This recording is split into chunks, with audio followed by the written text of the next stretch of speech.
Let's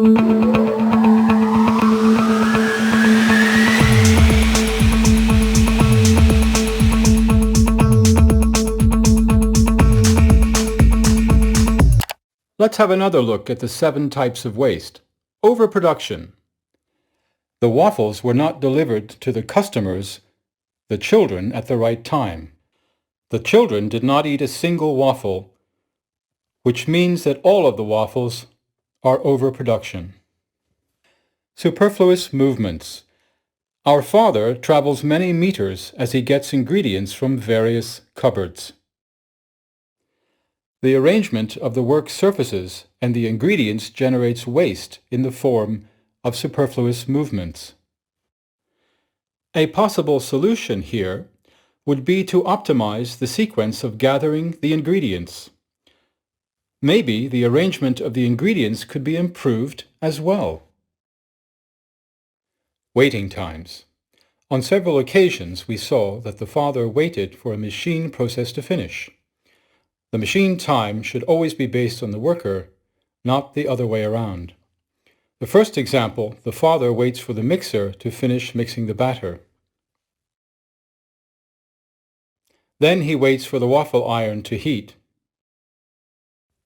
While the waffle is baking, the father waits and does not use the time profitably. Some waiting times, such as the last example, cannot be avoided, but they can be used to add value. For example, the father could do the dishes. Transports.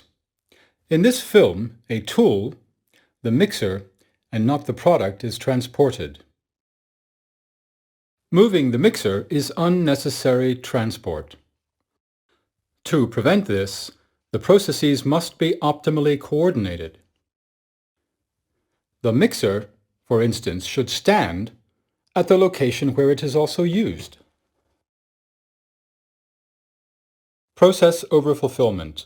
As the father waits for the waffle to be done, he presses on the lid of the waffle iron.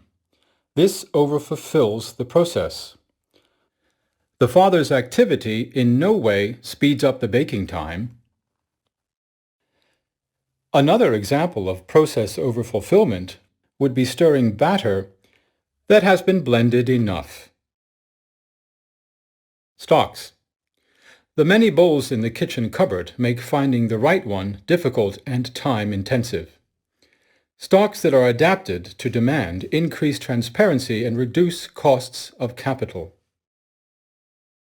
Excessive stocks are often generated to compensate for a problem in another area. They provide a false feeling of security. Often, increased stocks cause overproduction. In our example, too much batter leads to overproduction of waffles. Faults. Faults often result from a lack of information. In our example, the father only greases the waffle iron after defective production, the torn waffle. He finds the source of the fault after consulting the recipe again. To permanently avoid faults, the cause must be identified and eliminated. There are many more waste sources in addition to these examples. Let's watch the father make waffles a second time without the waste we have identified so far. We can see that more waste can be identified and eliminated.